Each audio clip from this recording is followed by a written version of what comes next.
The timing was pretty crazy. I published this on April 19th. On April 20th, I show up to work the next day and HR calls us into the conference room for just a meeting kind of out of the blue. And they actually announced that they were shutting down our office. So all of us were getting laid off. Honestly, the timing could not have been better because I had launched this side project. I was starting to get some traction. I'm sitting in this meeting with HR and my phone is just buzzing. And I'm like, who's calling me right now? And I look down and it's all text notifications that new customers are signing up for this new idea.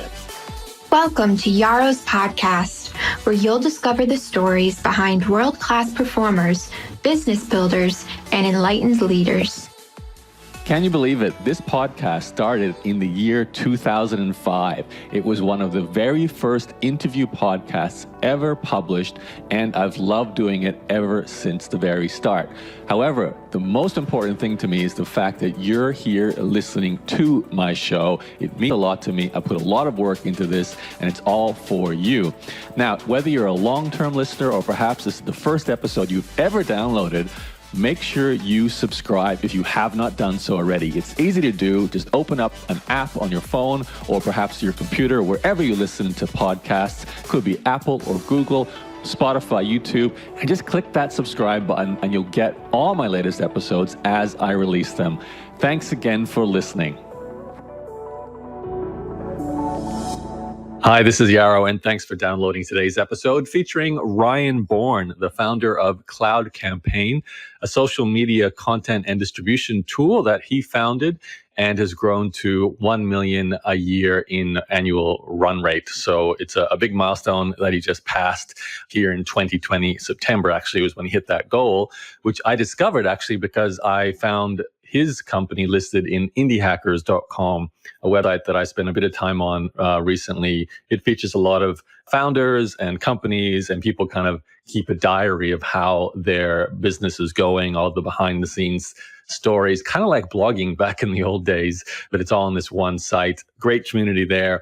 And because I saw a connection to Ryan, in fact, through Noah Kagan, I decided I should try and get Ryan onto the podcast to share what the journey was like to get to that 1 million run rate with his social media SaaS, software as a service company. So you're going to hear that interview with Ryan coming up. He shares the full story going from, college graduate to intern to employee to this first side hustle, which ended up actually failing, and then the pivot from that to the current version of CloudCampaign, and then how they ramped it up to $1 million in annual run rate, and even took on investors. He's done a seed and an angel round as well. So it's well and truly becoming a proper startup company with venture backing, co-founder, a team of 10.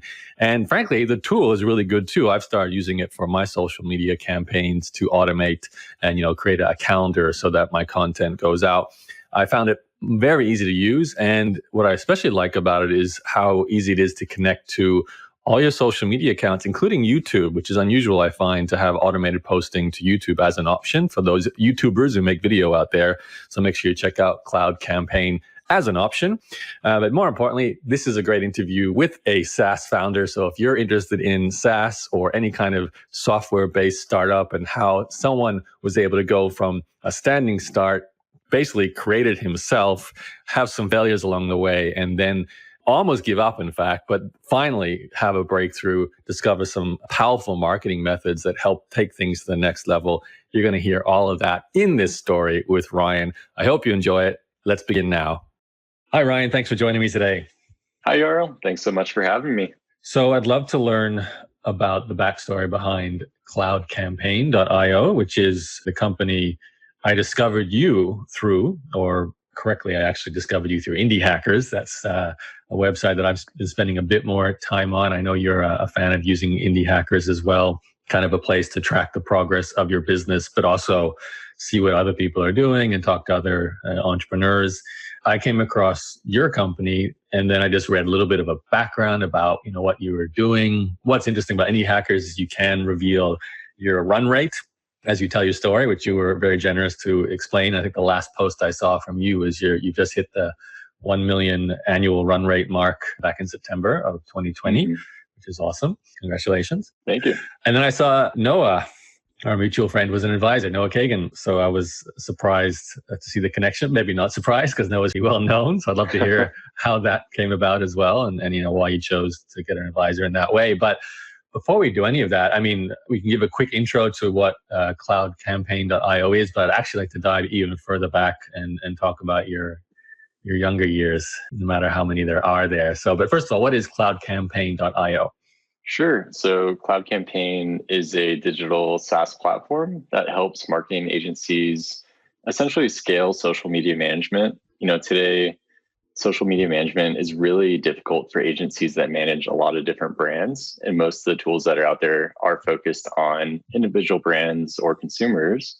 And so we saw this opportunity to build a platform that's really designed from the ground up for marketing agencies so they can increase the number of brands they manage and in a lot of ways charge a higher retainer because they're able to provide more value for their clients by using our product.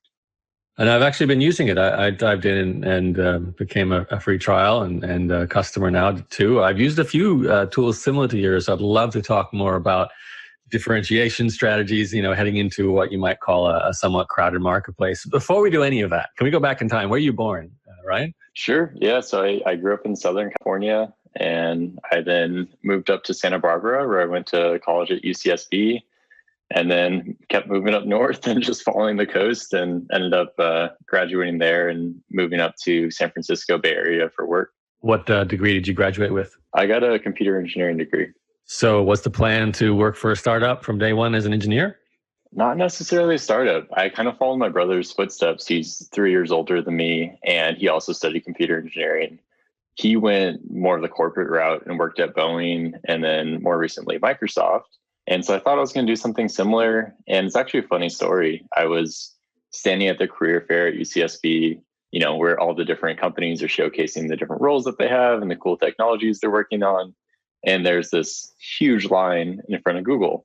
And I'm like standing in this line and I look over and lock eyes with these two guys that are standing at a different booth for some like small startup I never heard of. I was like, shoot, I locked eyes. I should probably go say hi. So I walked over to them, introduced myself. And they're like, oh, we're Sydney and Brandon. We're with Clutch Mobile and we're doing cloud security for mobile devices. It's this really cool, interesting new space. Would you be interested in like interviewing with us? I was like, yeah, why not? Like, it's always good to have options. And anyways, long story short, ended up interning with them for a summer. And then the next year when I graduated, I went there and worked full time. And it was just a total godsend. I got really lucky joining this amazing team of entrepreneurs. And this was, I think, their third startup now. And all the other previous startups were successful that they exited from and were acquired. So just got really lucky to learn more about startups and the entrepreneur journey right out of college. Nice. So you kind of were on the inside of a new company rising rather than a giant like Google. I'd love to know what's the difference or even the experience you had going from studying computer engineering within a university environment to actually working in a company, and I assume is one of the earlier engineers in that case with that company. Mm-hmm. Yeah, I mean, it's very different. I think at a traditional 4-year university, you learn a lot of theory and you, of course, learn some practical knowledge and skills that you can then bring to your workforce, and it translates pretty well. But in a lot of ways, there is just so many things that you need to learn on the job, such as working with an existing code base that's been alive for 3 years and maybe has some ugly portions of code that no one wants to touch, and you have to figure out how to understand it and read it. And I think that's a part of the CS degree that you just don't learn in college is, reading other people's code that maybe wasn't built in the best fashion. A lot of times you have to learn a new language. So it might not be a language that you actually learned in university. Maybe you had one course on it, but you didn't really go deep on it. So taking your learnings and your foundation to then translate that to new syntax, I think is definitely one of the more difficult parts of moving from a computer engineering degree or a computer science degree and going into the actual workforce. The other part of it too is just understanding what you're working on and why you're working on it, right? So like there's obviously real business reasons behind the priority of features that need to be completed, and especially at a startup where you have a small scrappy team and there isn't a ton of resources, you really need to prioritize what features you're working on based off of what the business needs and really what's going to drive revenue and retention. So taking on that role, what did you, I guess, discover? And was there a point where you had a shift from I see myself working for other people's companies to now starting my own, if that was where you got that shift? Yeah, it definitely happened around that time. And I think a big part of it is just realizing that the founders of the company were just normal people, right? Like sometimes you see Jeff Bezos on the internet or Mark Zuckerberg, and it's really hard to relate to them. And you're like, no, I'm not an entrepreneur because I don't look like Jeff Bezos. But the reality is there are thousands of other entrepreneurs that look just like you that are starting successful companies that you probably don't hear about because, they're moderately successful and they're not worth billions of dollars. And I think that's what helped me realize, maybe this actually is something I can do. I've always wanted to invent something or be an entrepreneur, even from like an early stage of being a kid. And I think just going through this process and working for the startup and seeing the founders who are just normal people like yourself and me, and just realizing, what, I think this is something I can actually do. You saw the founders on a day-to-day basis, so you knew what their life was like. Was there any kind of takeaways where you saw, okay, I know I need to do this when I start my own company based on what you saw them doing, or perhaps the opposite, don't do what they're doing when you start your own company? Yeah, it was slightly different. So I guess for context, the startup that I joined was VC backed. And at the time, I wasn't wanting to raise money. I was hoping to just bootstrap a business. And I was thinking, I can build this small business for myself. And maybe it's just like me and a couple other folks, and we can build a nice, profitable business. And for that reason, I think there's some learnings that didn't necessarily translate over, because when you are a VC-backed business, you don't necessarily need to make money from day one. And so the company I worked at was very engineering heavy. We had a very small go-to-market team, and most of the folks working were just working on product. And because that, we were burning cash pretty quickly, but it ended up being fine. We ended up getting acquired for our technology for the product. But I think viewing that from my perspective, I was like, I don't necessarily want to go this route. I want to make sure we kind of have our fate in our own hands and we are generating revenue, and we're really mostly focused on revenue first, and everything else kind of just contributes to making sure we can generate money so we can stay alive. Okay, so what happened next? Was it a case of figuring out a side hustle, or were you actually going to fully quit a job and start something from scratch? So I started a lot of different side projects while I was working at that company, just on nights and weekends. And I wasn't really sure, like what was going to take off and what was going to be a business. It was more of like, hey, I see this is a problem and this is something that's interesting to work on. I honestly just really enjoyed writing code. And so that's how I spend my nights. It's like, yeah, I get home from work and I can work on my own project that I found really interesting and really exciting. And so there was a few different projects that I had launched during the couple of years or the few years that I was working at that company. And most of them didn't really gain much traction. Most of them had a handful of users that would just sign up for free. No one was actually paying for it. And then there's this one called CloudCampaign, which eventually, as we're having this conversation here, you're aware, turns into an actual business. I launched the website back in April of 2017 and published it on Indie Hackers just to get feedback of like, hey, what do y'all think about this idea and the landing page? And the timing was pretty crazy. So I published this on April 19th. On April 20th, I show up to work the next day and HR calls us into the conference room for just a meeting kind of out of the blue. And they actually announced that they were shutting down our office. So all of us were getting laid off. Oh, wow. And this was because we were at this point acquired. We had been with the acquiring company for a couple of years. The main goal was to really take our technology and integrate it into their solution, which we had pretty much completed at that point. And there was a team up in Vancouver, BC that was taking ownership of the product. And so they decided that they were going to shut down our office. And honestly, the timing could not have been better, because I had launched this little side project, this website that was starting to get some traction. I'm sitting in this meeting with HR and my phone is just buzzing. And I'm like, who's calling me right now? And I look down and it's all text notifications that new customers are signing up for this new idea, right? This website that I launched, that wasn't even actually a product yet. It's just an idea. And I think like maybe 20 folks signed up that day, and then another like 20 signed up in the next couple days. And so this was a really good indication that like, hey, this is something people actually want. I just got laid off, and so I'm getting a severance package. So I'll just treat this as like seed money to get going and bootstrap this thing. And that was really when push came to shove. And I was like, okay, I think the time's right. I should just go for it.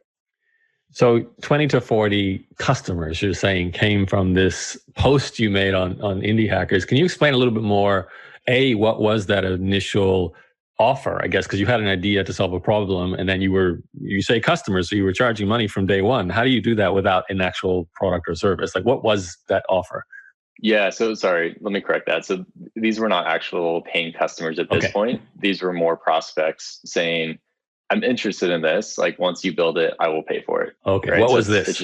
So it's actually different than what we have today. So initially, one thing that I noticed is in email marketing, there's this concept of dynamic emails that are based off the weather, right? So let's say you're in Seattle and it's raining, the company might send you a rain jacket and some pants in your email, versus if I'm in Boulder, Colorado and it's sunny, I might get shorts and hiking shoes. And so this concept already existed. It just didn't exist on social. Sorry, do you mean that from an e-commerce sense? Like they're going to promote you to buy these products based on the weather? Exactly. Okay. Yep. Got it. Yeah. And so it's predominantly used in e-commerce. There were other industries that were leveraging this technology as well. But my thought was, this exists in email. No one's really doing it for social. And I think we could build this. Like, this doesn't seem that difficult. And so that was the initial idea was, hey, you can now trigger social media posts based off the weather or trends, given it would have to be for a brand that is on the smaller side and in a given geographic region, just because with social media, you're broadcasting, you're not sending direct messages. Yeah, that was the initial idea that I started getting folks to sign up for, expressing interest in. You basically created a simple web page that said, hey, I'm looking to create a new tool that will allow e-commerce and DTC, direct to consumer entrepreneurs, product creators, to send tailored messages to email and social based on conditions like maybe the weather, or maybe you're probably thinking like times of the year. Halloween, for example, as we record this, is about to happen. And that's just an idea you float, and then it's like enter your name and email address if you're interested in this, and you call that a prospect. Is that kind of like a summary?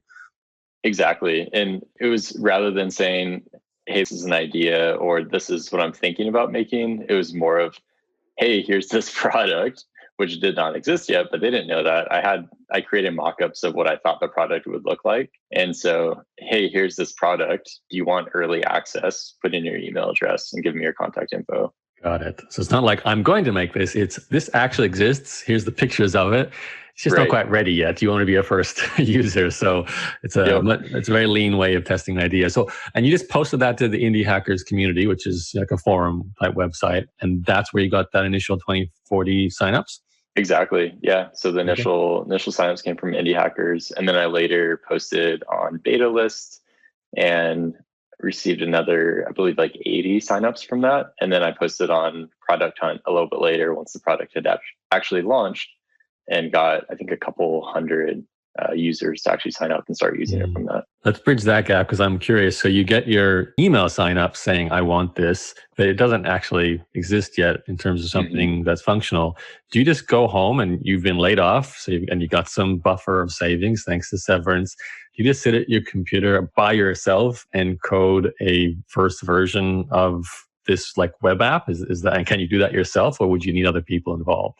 Yeah, no, so you're exactly right. I just sat at my computer. I can't even tell you, maybe 16 hours per day, just working through the night many times, and just built it by myself. And, I think having that list of prospects that said, hey, I'm really interested in this, gave me the motivation to just work as hard as I could to get this thing out as quick as possible. My fear was, if I took 6 months to build this, then people that said they're interested in April are going to change their mind by the time I actually release it. And so my thought was, I need to get this out as quickly as possible. So how long did it take you to make that first beta version? So I launched the beta version, I believe it was June 15th. So it was pretty quick. Okay, so about it's 2 months. one-man show, 2 months of more than full-time work. Boom, you got a beta. How do you sell it? Do you put together a sales page for it, or just send people a PayPal link? What is your how do you take money? Yeah, no, it's a good question. So initially the thought was I'm just going to try and get as many free users as I can, and then I'll figure out how to convert them to paid customers. Got it. Like you mentioned, I did have some buffer of savings. So I didn't need to necessarily make money day one, but I definitely had to make money in year one. And my thought was I should hopefully be able to convert maybe 5 to 10% of the free users into paid customers if they're actually serious about this. And so I didn't worry about billing until closer to the end of the year of 2017. Okay, nice. So you send it out just with a registration form then to create an account. And those are your testers too, right? They can help you figure out the bugs and what features they want next. So I guess that takes us to the point where you've actually launched the beta on Product Hunt. Just for those don't know about Product Hunt and never submitted something to Product Hunt, give us a summary of what it is, but also when is the right time to put something on Product Hunt? Yeah, sure. So Product Hunt is a website where hunters, as they call them, can publish a product that they discovered. You can be your own hunter. So if you are the individual that made the product, you can also hunt your own product. And essentially, a lot of individuals come to the site to find new innovative tools that they can try out, services they can pay for. There's a wide range of products that get listed on there. So everything from, your indie hacker posting their own product that they made, all the way up to, some random hunter finding a new feature that got added to Slack, for example, and they might hunt that. So anyone can hunt any product. You don't necessarily need to have any sort of affiliation with a product or ownership of it. In terms of the best way to get a lot of publicity for your product and get upvotes, timing is critical. So you typically want to publish it shortly after midnight Pacific Standard Time. That's when kind of the votes reset, and that's essentially gives you the best time to make it to the top of the list. As I'm sure you can imagine, the products at the top of the web page are going to get the most clicks.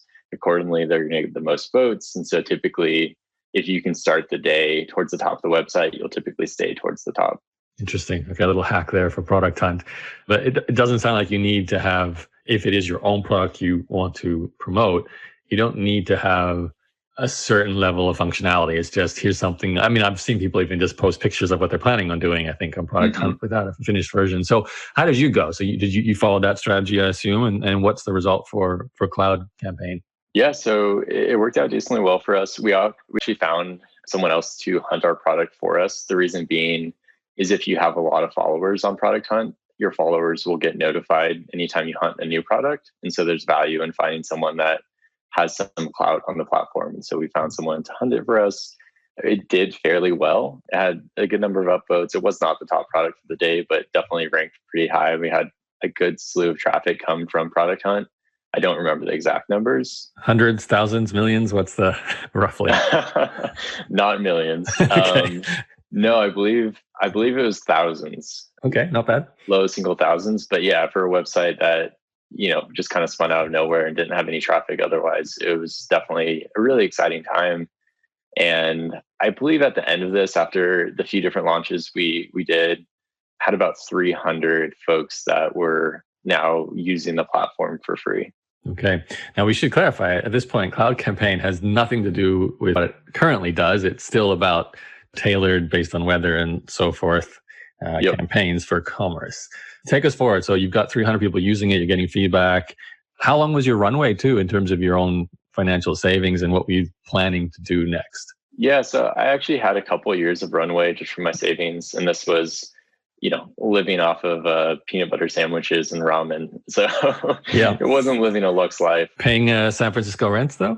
I was fortunate. So my partner, her parents own an apartment in San Francisco, and they were giving us subsidized rent. Otherwise, there's no way I was going to be able to afford living in San Francisco trying to start this company. Fair enough. Yeah. So extremely fortunate with the circumstances, had a decent amount of runway, but I still wanted to try to get to revenue as quick as possible, because my thought was, if I try to charge for this product and no one's willing to pay for it, I need to figure out something quickly. And if I just wasted a year working on this one product and this isn't the right product, like maybe I need to build something else. And then maybe I need to go try a different idea.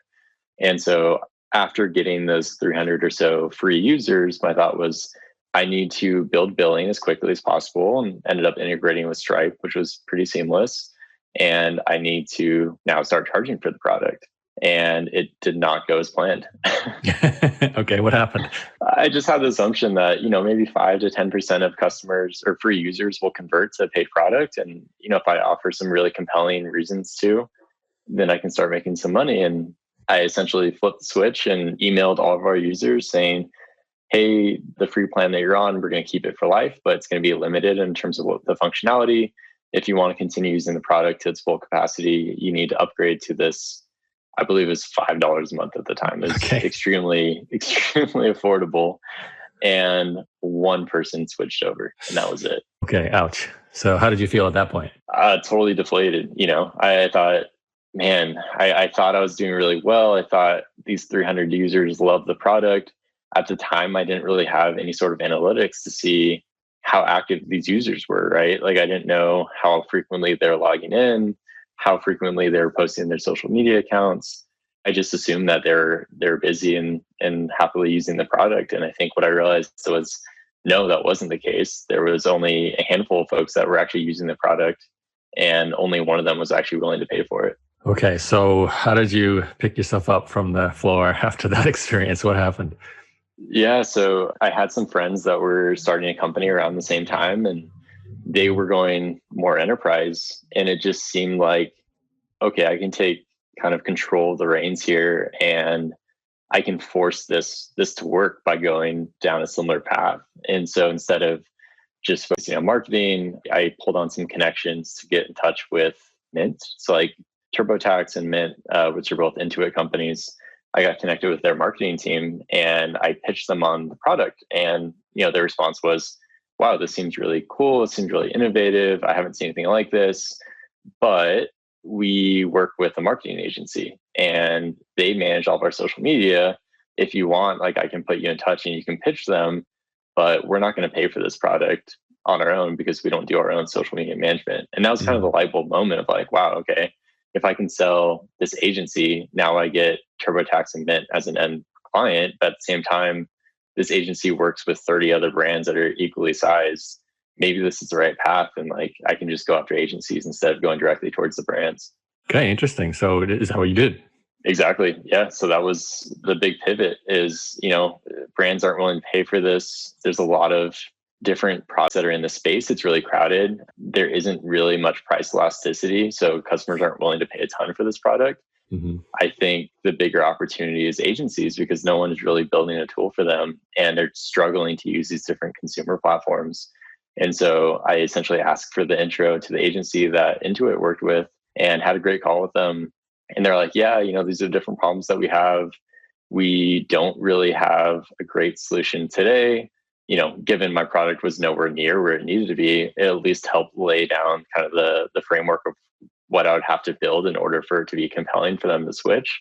Mm-hmm. And with that kind of in the back of my mind, I just started doing customer research of just contacting other agencies. And around this time, I was also looking for a co-founder. Now that I knew that I wasn't going to go with this like strictly marketing approach, and I needed someone with a sales background that could actually get on the phone with the agencies and sell them on our product. So now, correct me if I'm wrong, when you spoke to that agency and they said they had problems that were not being solved by other tools, as anyone, I guess, who works in social media knows, there are plenty of tools, like whatever, like a Buffer, Laura Router has Meet Edger, plenty of similar tools that do automated social posting, scheduling. Basically, there's tools for managing social media for companies, and that's what agencies use. But what were you finding that was missing? Because it's obviously a crowded space. Social is marketing today almost. Mm-hmm. Besides paid ads, organic social and paid social is what people and most companies will focus on for marketing, especially small businesses. So it's well served as a market by agencies and freelancers and so on.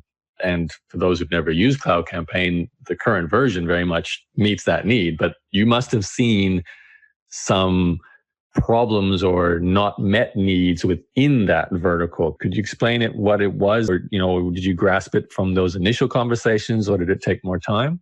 Yeah, I mean, it was fairly apparent from the initial conversation. So when I was talking to this agency, I started the call like I start every call, which is more of discovery and just understanding how they are managing social media today. And the agency just started explaining, and it seemed really overwhelming and inefficient. So the way they were doing it at the time is each client had their own different tool, right? So like for Intuit, they were using Spreadfast and maybe Sprinkler. And then they had another client that brought Buffer to them. And they had another client that was using Hootsuite. And so for the agency, now they're having to train their account managers on using 10 different tools. Each one has different logins. They have like a sheet of paper where they have all the different passwords they're trying to remember. There's no consistency across brands. Every time they hire a new account manager, they need to train them up. And so it just seemed like this really chaotic and inefficient structure that they had today. And I was like, well, why don't you just put it all under one account and just have your clients use Hootsuite, for example? And they're like, yeah, we tried and we just can't. The problem is Hootsuite wasn't built for multi-brand management. And when you try to put 3, 5, 30 different clients in there, it's all commingled, and we've had issues where account managers actually post the content to the wrong client. So they're managing social media for Mint, and now they just posted one of Mint's posts to, let's just say Coca-Cola, which wasn't the case, but let's just say one of the other clients, and that's dangerous. Just a huge issue, right? Yeah, you lose that contract pretty quickly. Lingerie posted to the Coca-Cola account or something, So yeah. Okay, so two things: you want to get a co-founder, and obviously you now have a plan to build what sounds very much like an almost completely new company compared to what CloudCampaign was. So did you have to start brand new code base from scratch, or was there something you built from your previous beta that was still usable for this new plan? Yeah, I mean, fortunately, most of the product was reusable. There were portions of it. So I called the weather-based posting triggers. That was the predominant feature of the product, and that quickly became a little side tab now. And the main focus was, I know it was your first idea. What's funny is I tried to let that feature live on for about a year and a half, and customers were constantly confused. They're like, what is this? I've never heard of this before. And I was like, okay, it's time to just sunset it. Let's remove it from the product. Oh, sad day. Yeah. But yeah, so anyway, fortunately, a lot of the product was reusable. We kind of just shifted the focus. So there's more focus on the content library, and everything revolved around content. Started adding in new features that agencies needed, such as client approvals and client reporting. But kind of the bulk of the system stayed the same, and just started tacking on more agency features to make it work for them. And then, of course, making it so an agency can have multiple workspaces is what we call that. And each client gets their own workspace. So you don't run into that issue of posting the wrong content to the wrong client's account. Got it. So you keep saying we. Did that mean you had the co-founder and a team with you by that point, or is that still the royal we? It was just you, really? Just the royal we. Yeah, Okay. I had the tendency of saying we to make the company seem larger and add more credibility when pitching customers, but it was still me at that point. Got it. Now, you must have been young. I want to hear about the co-founder and the expansion of the team, but it sounds, I know from thinking back to myself, I'm thinking early 20s, mid 20s, the idea of going to the agency that's running all these big companies' social media and saying, hi, what are your problems right now? Kind of like that sounds daunting and scary, and they wouldn't take you seriously. Did you not feel that, or did you have a way of getting around that? I felt it a little bit. And, coming from an engineering background, I think I was a bit more introverted, and at the time, especially, not extremely comfortable pitching prospects or getting on the phone. I think part of it was just out of dire need and necessity, right? Like I knew I would have just wasted a lot of my own money and a lot of my own time if this didn't work out. So I just kind of bit the bullet, and I was like, you know what? I just need to be confident and I need to do this. I think the other part about it is agencies are in a lot of ways thought leaders and are more risk tolerant. So they're willing to try out a new tool or, take a risk on someone or something just because they want to kind of be on the bleeding edge of technology and provide a better experience for their clients, Versus I think if you were to pitch enterprises, a lot of times that's not the case. You have to go through a formal procurement process. They want to make sure you're SOC 2 compliant, right? There's just a lot of hoops to jump through. Whereas agencies, I think, are constantly looking for better ways to improve their business and provide a better service for their clients. So it just seemed a little bit easier to broach that conversation. Got it. Okay, well, take us forward. So how did you go from now the idea that eventually became the current version of CloudCampaign to grow the team, get your customers and so on? Absolutely. Yeah. I mean, so step one was, now that I realized we had to make this shift, was finding a co-founder. And I was super fortunate to find my co-founder, Ross, through a mutual friend. And Ross comes from a more marketing sales background, which was exactly what I needed. And he has all the skills that I lack. So step one was, once Ross joined the team, it was doing more customer discovery and really understanding two things. One, what more features do we need to add to make this product kind of best in market for agencies? And two, how do we actually sell these agencies at scale? And so what Ross ended up doing is calling, I believe it was around 500 to 600 agencies within that first year through just this like repository, this like list of different agency owners, and getting on the phone with them, actually doing some interviews with them, understanding like what their biggest pain points are, what solutions they're using today, and like why the existing solutions don't solve their problem. And that really, again, helped us inform two things. Like one, it kept me busy with the long list of features that I had to build in the product before we could actually launch it and like go to market successfully. And then two, the different features that we could call out in our marketing. That way we could actually advertise and market at scale and catch a marketer's attention, because we now know, hey, here are the top 3 features that a marketer is looking for in a social media tool that doesn't exist today. Okay. So when it came to actually launching this, is it a similar story to the previous version you had, going to Product Hunt, going to Indie Hackers, getting a page up and getting free users, or is it different this time? No, so it was different this time. It was more hand-to-hand combat. So during those initial customer interviews, during the cold calls that Ross was making, we converted maybe 10 or so pilot customers from that. They weren't paying us the full amount, but the trade-off was like, look, you can use the product at a discounted rate. All we ask is that you meet with us once a month and give us product feedback and make sure that we're on the right path. And so that's where like the initial 10 customers came from. And then we eventually started experimenting with ads, and we're running really small campaigns. So let's say $100 campaign here, $200 campaign there, just to try and see if we could get any sort of traction that we could then scale. And we were trying Google AdWords, we were trying Facebook, we were trying Twitter, LinkedIn, and nothing was really working. And we almost actually got to the point where we shut the business down. So This was in September of 2018. We kind of set a goal for ourselves. We're like, look, I don't know if this is going to work out. Like, we've tried really forcing it by doing cold calls, and people are interested, but no one's really paying full price, and the timing just doesn't seem right, and it's really difficult. And like, if we can't get to 10,000 MRR by December, maybe we just shut the business down and we go separate ways and call it a day. And we got super fortunate in that we set up this ad in October on Facebook targeting agencies, and the main carrot that we were selling was white labeling. So we realized, hey, agencies want to white label our product with their own branding, their own logo, because they can actually charge their clients more by saying it's their own platform. Mm-hmm. And so this is kind of a last ditch effort. We're like, let's just throw $300 behind this ad. Like, it's something we've heard a lot. Maybe this will actually like resonate with agency owners. And sure enough, almost overnight, our business changed, and we just had a ton of leads of customers saying, or prospects saying, hey, I want to demo this. I want to learn more about what this product is. And we actually fell short of our 10K MRR goal for the end of the year, but we got extremely close to it. And we're growing by, I believe it's about 20 to 25% month over month at that point.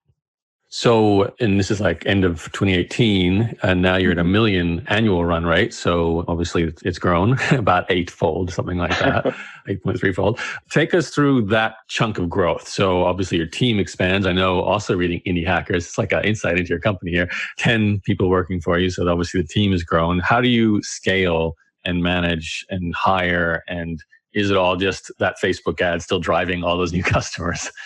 It's a pretty large percentage of it. We've gotten pretty fortunate that we have some awesome customers that are now referring us to other customers. And so about 50% of our customers that sign up now on a monthly basis come from either referral or organic. And then the other 50% are coming from our advertising efforts on Facebook.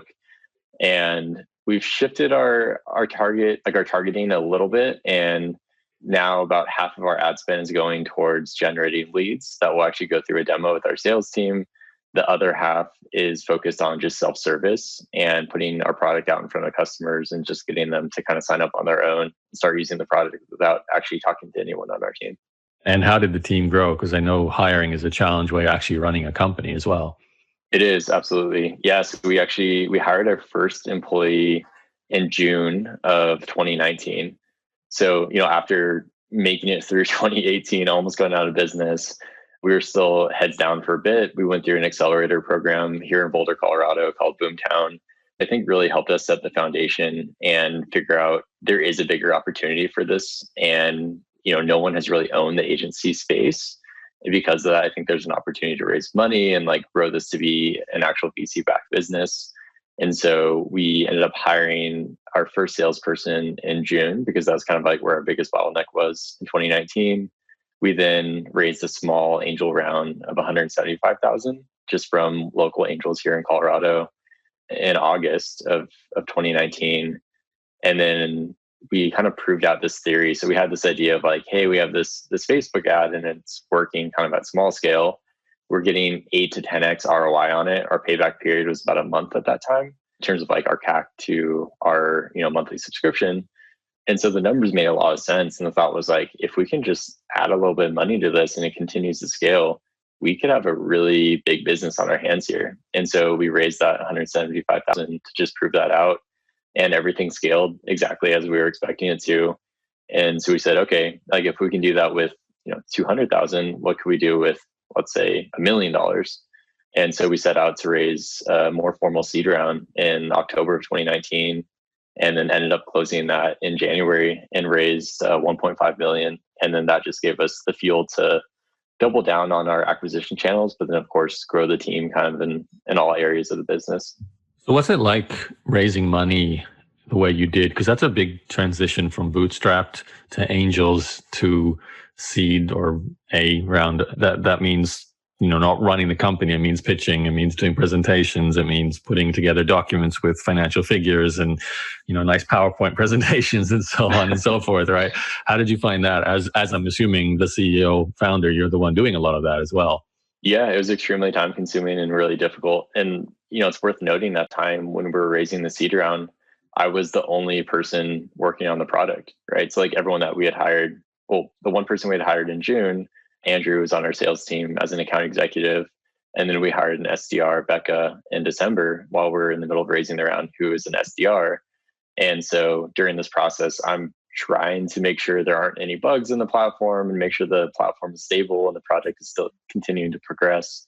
But as you mentioned, the majority of my time is focused on getting our financials together and building a deck and pitching investors and just managing, honestly, emails and responding to investors and making sure that we're staying top of mind. And it was extremely difficult and I think really stressful for me, just seeing that the product was kind of sitting stagnant for a bit for the first time since I started the company while I was just out kind of doing the roadshow trying to raise money. It must be exciting though when the money does close and you can now spend it. But how does it feel like having a boss in inverted commas? You've got bosses now with investors. Do you feel any different pressures to perform at a certain speed now that you might not have otherwise? I think it's honestly been great. I think it's helped us think a bit bigger picture and see the bigger opportunity in front of us. I mean, we're fortunate in that we still have board control. So we gave up one board seat, and then Ross and myself both have board seats. So, if there ever was an issue where we didn't agree, we'd still have the ability to kind of choose the direction we want to go in. But there hasn't been a situation yet where we haven't agreed with our board and our investors. We've been really deliberate about finding investors that believe in the vision that we believe in. I think sometimes money can be blinding and folks just say, yeah, you know what, we don't see eye to eye, but like, let me just take this money and we'll figure it out later and we'll work it out. I just don't think that's the right approach. We were really fortunate that we had about 2.5 million soft circled for our seed round. And so we were able to pick and choose which investors we worked with because we only took 1.5 million. So there's a few investors that we did not go forward with. And I think because of that, we were able to find the right investors that were previous operators. They've ran companies of their own. They know what it's like. They've been through the ringer. And I think just taking that approach, we've been really fortunate in having a board and a group of investors that completely back the direction we're going in and the decisions that we make. Is that where Noah comes into this as well, or is he a special case?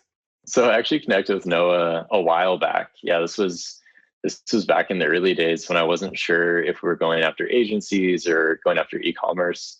And that's when I initially connected with Noah. And it's kind of a funny story. So Noah's fairly well known. He has his own very large audience. He publishes YouTube videos and podcasts for folks that aren't familiar with him. And I was listening to one of his podcasts, and he always ends his podcast with a question. And so I just sent him a tweet and answered his question to his podcast. And the next day he messages me. And he's like, "Hey, what's CloudCampaign? Are you building this on your own? This seems really interesting. Like, how do I get involved?" And that's how the conversation started. And I think this was in 2018. So this was like right around when the company was going out of business and like we weren't really sure what was going to happen. And like Noah was just focused on keeping me accountable. And he's like, "Dude, if you want to make this work, you got to put in effort and like pick up the phone, stop building the product and just sell this thing." And yeah, I think it was really helpful. And honestly, just like the motivation of having him push me was good at the time. And he came on as an advisor too. So that's a more formalized role. And that happened before you raised funding. So I guess that was almost like the start of you looking for investors that could be strategic and help you with growth as well. Yeah, to an extent. So Noah didn't actually invest, but he was more of just like a mentor advisor role. What's funny is I had offered Noah advisory shares at the time. I was like, "Hey, I really appreciate you helping me so much and I want to compensate you for it. Like, let's formalize an advisor agreement and I'll give you some equity in the company." And he wasn't interested. He's like, "No, dude, like, don't give me any of your company. I'm just happy to help. Like, I love the grind. I love the fact that you're just going for this. So you just keep doing you and I'll be here to help." So I think we got extremely lucky that someone as prolific and well-established as Noah Kagan was willing to just help for the goodness of it. Yeah, that sounded like the words you would use too. You do you, and I don't need anything. Yeah. So. Okay, so as we move to the end of the interview here, Ryan, what's on the cards? I'm guessing just continuing growth and expanding the team and improving product. At some point, maybe raising another round. Is that that's the typical plan? Is that your plan? Yeah, I think it's definitely in the cards. As you mentioned, we just crossed the $1 million run rate, which I think is an exciting milestone. There's obviously a lot to still accomplish, but I think it gives us the opportunity to lift our heads up a little bit and start to think a bigger picture and figure out where we want to go in the next year or two. And one thing that we noticed is social media management is just one of the issues that agencies have. I think a lot of the agencies struggle with, how do I invoice my clients? Like, where am I supposed to host their website if I'm doing that? Like, is there a good agency tool for email marketing? And this is something that we ask for all the time is our agency customers come to us and they're like, "Look, we love your social media management product, but we're using XYZ for email. Is that something you guys want to integrate into your product, or is that something you can add?" And where the bigger opportunity lies is building this platform for marketing agencies where if an agency is trying to grow, if they're just getting started, CloudCampaign is the place for them where they can just put in a credit card and within 20 minutes, they can start onboarding their clients. They can manage all their social campaigns. They can manage all their email marketing campaigns, whatever it might be. That's kind of the direction we want to go in. And that, of course, requires pretty significant investment in product. And I think that kind of raises the question of like, do we raise a Series A or do we continue just investing based off our revenue? And we're not entirely sure yet. We're starting to build out the model for the next couple of years here and really see like, is it possible to just build it based off our revenue and not dilute anyone on the team anymore? Or should we go raise a Series A? But I think either way, the mission's the same. And I think there's a pretty big opportunity in front of us. Awesome. Well, it's exciting times. I feel like we're hearing maybe only phase 2 of 10 in the growth of CloudCampaign. So it's exciting to hear that origin story.